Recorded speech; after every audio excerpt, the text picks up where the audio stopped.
Hi hello welcome to our channel. నేను మీ సిరి. ఇప్పుడు మీరు వినబోయే కదా ప్రియాని దాన్ని పార్ట్ 135. ఇక కథలోకి వెళ్ళిపోదాం. సడన్గా మానేయమంటే ఆమెకు అనుమానం వస్తుంది. తనే అనవసరంగా ఆమెకు ఆ బాధ్యత అప్పచెప్పాడేమో. ఆమె ఒంటరిగా ఉండి ఏవేవో ఆలోచించకూడదని అలా చేశాడు. కానీ ఇప్పుడు ఆమె అందరి గురించి ఆలోచిస్తూ డిస్టర్బ్ అవుతూనే ఉంటుంది. అతను తనకి చేతనైనంత వరకు చేయాలనుకున్నాడు. అంతేకాని అందరి బాధలను నెత్తి మీద వేసుకుని ఏడుస్తూ ఉంటే ఊరుకోలేడు. ఆమె చేతిని మృదువుగా తన చేతిలోకి తీసుకుని, అది వాళ్ళ పర్సనల్ మ్యాటర్. నువ్వెక్కువ ఆలోచించకు. కాస్త సీరియస్‌గానే చెప్పాడు రిషి. ఏమో నాకదే గుర్తుకొస్తుంది అంది అవని. సరే అలా బయటికి వెళ్దాం పదా అన్నాడు రిషి. నువ్విప్పుడే కదా వచ్చావు, రెస్ట్ తీసుకో, నేను బాగానే ఉన్నాను అంది అతని చేతి మీద తన చేయి వేసి చిన్నగా నవ్వుతూ. ఏం పర్లేదు పదా ఆమె చేతిని ముద్దు పెట్టుకుని వదిలాడు రిషి. ఇద్దరూ ఆ సాయంత్రం బయటకొచ్చారు. కారు మెల్లిగా ముందుకు వెళ్తోంది. సూర్యుడు మళ్ళీ వస్తానంటూ ఆకాశం అంచుల్లోకి కనుమరుగైపోయాడు. చందమామ కోసం భూమి ఎదురుచూస్తోంది. కారు విండో దించింది అవని. కాస్త దూరంలో ఒక బాబు కింద పడిపోయాడు. రిషి కారు ఆపాడు. ఆ బాబు తల్లి ప్రెగ్నెంట్. చాలా జాగ్రత్తగా తన కొడుకుని దగ్గరికి లాక్కుని కంగారుగా హత్తుకుంది. అక్కడి నుంచి తీసుకెళ్ళిపోయింది. ఈ ప్రపంచంలో తల్లికి బిడ్డ ఎంతో ప్రీషియస్. అది అవనికి తెలుసు. అతని చేతిని చుట్టి తన భుజం మీద తలవాల్చింది అవని. ఎక్కడికి వెళ్దాం? రిషి అడిగాడు. నీ ఇష్టం అలాగే ఉండి చెప్పింది అవని. నీ ఇష్టమేంటో చెప్తే అక్కడికి తీసుకెళ్తాను అన్నాడతను. ఆమె వైపు ఒకసారి చూసి రోడ్డు వైపు చూపులు తిప్పాడు. ఇక్కడికి అని కాదు, కానీ అలా కాస్త దూరంగా వెళ్ళి ఇంటికి వెళ్ళిపోదాం అని అంది అవని. అతను సరేనన్నాడు. కిటికీల నుంచి గాలి మెల్లగా వాళ్ళని తాకుతోంది. భాగ్యనగరం రద్దీగా ఉంది. అతడి కారు మెల్లగా నగరం వీధుల్లో తిరుగుతోంది. ఆపాపు కారు, కారాపు అవని దూరంగా చూస్తూ సీట్లో సరిగ్గా కూర్చుంది. ఏవైంది అతను అడిగాడు. ట్రాఫిక్ ఉండడంతో కారుని కాస్త ముందుకు తీసుకువెళ్ళి పక్కన పార్క్ చేశాడు. అవని విండోలో నుంచి బయటకి తొంగి చూసింది. మాధవ్ అన్నయ్య కనిపించాడు అంటున్న ఆమె వైపు సీరియస్గా చూశాడు రిషి. ఇప్పుడు నేనేం చేశానని అలా చూస్తున్నావు అని అవని మూతి ముడుచుకుంది. ఇంకా ఏమైంది అని కంగారేసింది. ఇంకోసారి అలా సడన్ మూమెంట్స్ ఇచ్చావంటే దెబ్బలు పడతాయి నీకు. అతడు సీరియస్గా చెప్పడంతో మూతి తిప్పింది అవని. అది కాదు, అన్నయ్యతో పక్కన అమ్మాయి ఉంది, నేను చూడాలి కదా అని అంది అవని. వాళ్ళు బయటికి వచ్చారంటే ప్రైవసీ కోరుకుంటున్నారని. ఇప్పుడు మనం వెళ్ళి కదిలించడం అస్సలు బాగోదు. నీకంతగా చూడాలి అనిపిస్తే వాడిని అడుగు, తీసుకెళ్లి చూపిస్తాడు. అతని స్వరంలో వెటకారం తొంగి చూసింది ఆ సమయంలో. అవని మరోసారి మూతి తిప్పింది. మరి కాస్త ప్రయాణం చేసి ఇద్దరు ఇంటిబాట పట్టారు. వీళ్ళు వెళ్ళేసరికి శాంతమ్మ బ్యాగు సర్దుకుని సిద్ధంగా ఉంది. శాంతమ్మ కూతురికి బాగోలేదని వెళ్తున్నట్టు చెప్పింది. డ్రైవర్ చేత రైల్వే స్టేషన్ వరకు డ్రాప్ చేయమని చెప్పాడు రిషి. శాంతమ్మ వెళ్ళిపోయింది. వాళ్ళు వంట చేసి వెళ్ళిపోయినట్టు ఇల్లంతా ఎంతో నిశ్శబ్దంగా ఉంది. మెట్ల వైపుకు అడుగులు వేస్తున్న ఆమె చేతిని పట్టుకుని ఇంటి వెనక్కి తీసుకెళ్ళిపోయాడు రిషి. బాబోయ్, నేను అసలు ఇక్కడికి రాను, వెనక్కి పారిపోతున్నా ఆమె నడుపు చుట్టూ చెయ్యేసి ఎత్తి లాక్కెళ్ళిపోయాడు. ఎంత బలంగా ఉంటే మాత్రం నా మీద చూపించడం అవసరమా? అవని గింజుకుంటూ అంది. ఇంకొక మాట మాట్లాడితే నేలల్లో పడేస్తాను. అతడు వార్నింగ్ ఇవ్వడంతో అవని నోటికి తాళం వేసింది. అతడు సరిగ్గా గట్టు మీద దించాడు. ఒక అడుగు వేస్తే నీళ్ళల్లో పడేంత దగ్గరగా నిలబడ్డారు. నేనైతే లోపలికి దిగను అంటూ అక్కడే చితికిలపడి కాళ్ళు కిందకి వేసింది అవని. అతడు ఆమె పక్కనే కూర్చున్నాడు. నిశ్చలంగా ఉన్న నీటిలో చంద్రుని రూపం స్పష్టంగా కనబడుతోంది. వారి ప్రతిబింబాలు నీటిలో మెల్లిగా అటూ ఇటూ కదులుతున్నాయి. ఆ దృశ్యాలు చూస్తూ అవని అబ్బురపడుతూ సంతోషంగా కేరింతలు కొట్టింది. ఇంతలోనే అల్లరి పిల్లగాలి నీటిలో ఉన్న చంద్రబింబాన్ని లాక్కుపోవాలని చూసింది. పాపం దానివల్ల కాలేక కాస్త కూడా కదపలేకపోయింది. అది ఎంత వేగంగా వచ్చిందో అంతే వేగంగా వెళ్ళిపోయింది. అవని ఒడిలో తల పెట్టుకుని పడుకున్నాడు రిషి. ఆ చంద్రుడి ముందు తమ వెలుగు చాటలేక నక్షత్రాలు మినుకు మినుకుమంటూ తమ ప్రకాశాన్ని వెదజల్లుతూ ఆ చందమామతో పోటీ పడ్డానికి ప్రయత్నిస్తూనే ఉన్నాయి. చిన్నప్పుడు నేనేమనుకున్నదాన్నో తెలుసా? అతని జుట్టులోకి వేలు జొప్పించి మెల్లిగా మర్దిస్తూ అడిగింది అవని. ఆమె ఒడిలో హాయిగా నిశ్చింతగా సేదదీరుతున్న అతను "ఉమ్" మెల్లిగా బదులిచ్చాడు. చనిపోయిన వారు నక్షత్రాలవుతారట. అంతేకాదు, తోక చుక్కని చూస్తూ ఏం కోరుకుంటే అది జరుగుతుందట. ఇప్పుడు తలుచుకుంటే నవ్వొస్తుంది అంది అవని. అంతేకాదు, మా నాన్న పోయాక మమ్మల్ని అక్కడి నుంచి అలా నక్షత్రమే చూస్తూ ఉండేవాడని అమ్మ చెప్పేది. నేను ఒంటరిగా ఉన్నప్పుడు కూడా వాటిని చూస్తూ మా నాన్న నా తోడు ఉన్నారని నమ్మేదాన్ని. నిజంగా ఈ నమ్మకాలు చాలా బావుంటాయి. మనకెప్పుడు ధైర్యాన్ని ఇస్తుంటాయి. తల ఎత్తి ఆకాశంలోకి చూస్తూ అంది అవని. నిజమే. ఆమె పొట్టలో ముఖం దాచుకుని ఆమె నడుము చుట్టూ చేతులు వేశాడు. చెప్పు అని అడిగింది. ఏం చెప్పాలి? నీకు కిడ్స్ అంటే ఇష్టమా అని అడిగింది అవని. అతను తల తిప్పి ఆమె ముఖంలోకి చూశాడు.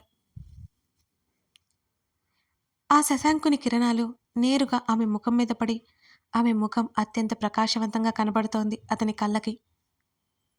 అంతేకాదు, ఆమె పెదవుల మీద చిరునవ్వు మైమరిపించేలా ఉంది. ఏమో నాకు తెలీదు. మా చెల్లి సమీర బాబుని ఓసారి ఎత్తుకున్నాను. అంతే. నాకు పిల్లలతో అటాచ్‌మెంట్ తక్కువ అని అన్నాడు రిషి. నేను అటాచ్‌మెంట్ గురించి అడగట్లేదు. ఇష్టం గురించి అడుగుతున్నాను అని అంది అవని. అంతవరకు తామిద్దరూ పిల్లల గురించి మాట్లాడుకోలేదు. అతని మనసులో ఏముందో తనకి తెలియాలి కదా! నేను అటాచ్‌మెంట్ గురించి అడగట్లేదు. ఇష్టం గురించి అడుగుతున్నాను అని అంది అవని. ఇంతవరకు తామిద్దరూ పిల్లల గురించి మాట్లాడుకోలేదు. అతని మనస్సులో ఏముందో తనకి తెలియాలి కదా! సరిగ్గా చెప్పు. ఆమె ముఖంలోకి చూశాడు రిషి. మనం ఇంకా ఏమీ అనుకోలేదు కదా! సన్నగా మాట్లాడుతూ అతని వైపు చూడలేక అటు ఎటో చూపులు తిప్పింది అవని.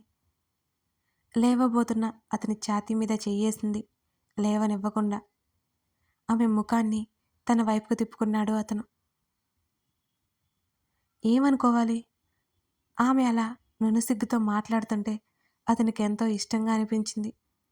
పిల్లల గురించి ఆమె చిన్నగా చెప్పింది. మాట్లాడడానికి ఏముంది? ఆమె బొజ్జలో ముఖం దాచుకున్నాడు అతను.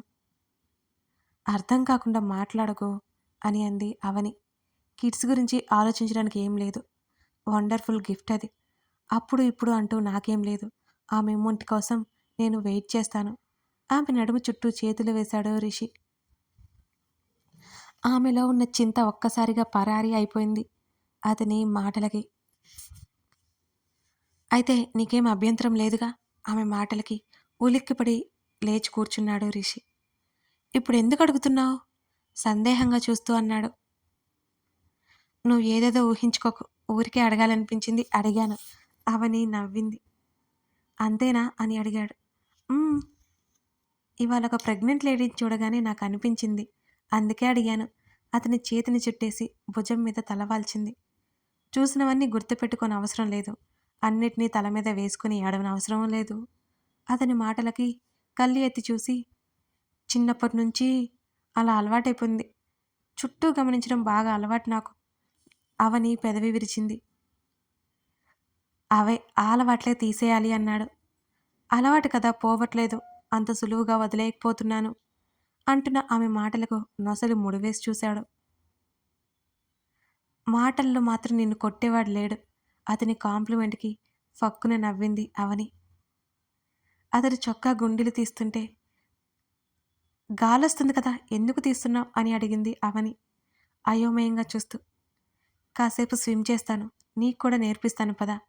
చొక్కా తీసేసి వెనకే ఉన్న మడత కుర్చీలో విసిరేశాడు. వద్దు మహాశయ, అస్సలు వద్దు. నాకంత భాగ్యం వద్దు. తమరు వెళ్ళండి అంది 2 చేతులెత్తి దండం పెడుతూ అవని. లేదు, నీకు నేర్పించి తీరాల్సిందే. ఆమె చూస్తుండగానే అతను నీళ్ళల్లోకి దూకాడు. కాళ్ళు పూర్తిగా నీళ్ళ లోపల ఆడిస్తూ, తమరెలా నేర్పిస్తారో నాకు బాగా తెలుసు. ఇప్పుడు స్విమ్మింగ్ నేర్చుకుని నేను ఏ కాంపిటీషన్‌కి వెళ్ళక్కర్లేదు. అవని భుజాలు కదిలించింది.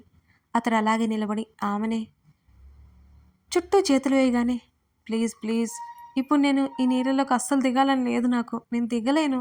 చలికి వణికిపోతా ప్లీజ్. అవని కంగారుగా కాళ్ళు వెనక్కి తీసుకోబోయింది. నువ్వు వద్దన్న పని చేయడం నాకెందుకో చాలా ఇష్టం. ఆమెను ఎత్తి నీళ్ళ లోపలికి వేశాడు అతను. అవని అరిచింది, గింజుకుంది. అతను వదల్లేదు.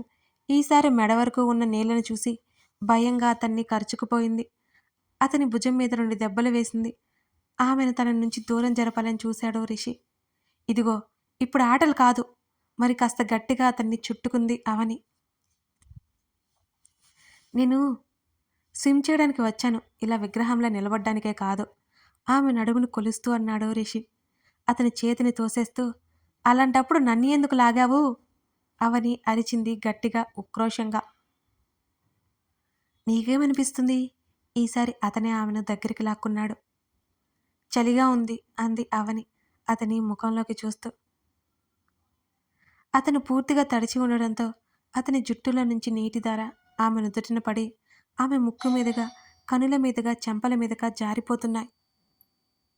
ఇంకేమనిపిస్తుంది అని అడిగాడు. నువ్వు నన్ను పైకి పంపేస్తే ముందిక్కడి నుంచి వెళ్ళిపోవాలనిపిస్తోంది అని ఆమె అంటుండగానే ఆమె నడుమును అతను గిల్లేశాడు. అబ్బా, ఎక్కడి వాడివి నువ్వు? ఆ నొప్పితో అరిచింది అవని. నువ్వు కూల్గా ఉండడం కంటే కోపంగా ఉంటేనే బావుంటావు. అతని మాటలకి కోపం ఎగిరిపోయింది కానీ కోపం నటించింది అవని. నీ మాటలు నేను అస్సలు నమ్మను. ఏదైనా చెప్తావు. ఫైనల్లీ నీకు కావాల్సింది చేయించుకుంటావు అని మూతి తిప్పింది అవని. ఆమె బుగ్గలు వత్తి పట్టుకోగానే చేపలా మారిన ఆమె మూతిని చూసి పువ్వుల రేకులా ఉన్న ఆమె అదరాల మీద మధుర సంతకం చేశాడు రిషి. ఆమె కనురెప్పలు టపటపలాడాయి. ఆ చర్యను ఊహించని ఆమె క్షణకాలం బిగుసుకుపోయింది. ఆమె కన్నులు అరమోడ్పులవ్వగా ఆమె పెదవుల్లో మకరందాన్ని ఆస్వాదించే పనిలో పడ్డాడు అతను. అతను వదలగానే లేడి పిల్లలా పారిపోబోతూ నీళ్ళల్లో పడింది. పూర్తిగా మునిగిపోయి లేవలేకపోయింది. ఎలాగో అలా గబుక్కున లేచింది. అప్పటికే అతను కంగారు పడుతూ ఆమె దగ్గరికొచ్చేశాడు. రిషిని సోఫాలో కూలేసి జుట్టు తుడుస్తోంది అవని. ఆమె పెదవులు కలుస్తూనే ఉన్నాయి. అతను మాత్రం మౌనంగా ఉన్నాడు. ఆమె తిడుతూనే ఉంది. రేపు ఉదయానికి ఇద్దరూ హచ్చచ్చంటూ తుమ్ముకుంటూ ఉండాలి. కాస్తైనా ఆలోచన అనేదే లేదు ఈ మనిషికి. అవని నోరు మూతపడట్లేదు. అతన్ని తిడుతూనే ఉంది. ఇప్పుడు నువ్వు ఆపలేదనుకో. అతని మాటలను మధ్యలోనే కట్ చేసి మెల్లిగా ఒకే చెంప మీద 2 దెబ్బలు వేసింది. 2 చేతులు నడుం మీద పెట్టుకొని కాస్త వంగి అతని ముఖంలోకి చూస్తూ, తమరిది బండరాయి లాంటి బాడీ అండి. మీరు బాగానే ఉంటారు. మీతో తడిచిన నేను తుమ్ముకుంటూ దగ్గుకుంటూ ఉంటాను. ఆమె వెటకారమాడుతుంటే, నిన్నిలా వదిలేస్తే బ్రెయిన్ తింటావు. చలి చలి అంటున్నావు. హీట్ ట్రాన్స్ఫర్ చేస్తాను. ఆమె నడుము చుట్టూ చేతులేసి ఆమెతో సహా వెనక్కి వాలిపోయాడు రిషి. హవ్వా! అతని నోటి మీద చెయ్యి అడ్డుపెట్టింది అవని. క్షణాల్లోనే అవని నవ్వులు ఆ గదిలో మెరిసి మెరిసి నిశ్శబ్దాన్ని చెరిపేస్తున్నాయి. కథ కొనసాగుతోంది. ఇంతకీ అవని రిషిల కథ మీకు నచ్చిందా? నచ్చుతుందా? ఇంకా ఏమైనా ఎక్స్పెక్ట్ చేస్తున్నారా? కామెంట్ చేయండి. అలాగే లైక్ చేయడం మర్చిపోకండి ఫ్రెండ్స్. రోజు చెప్పే మాట అయినా కొత్తగా వచ్చిన వాళ్ళు గుర్తుపెట్టుకుంటారని ఆశిస్తున్నాను. సబ్స్క్రైబ్ చేసుకోండి. Thank you for watching this.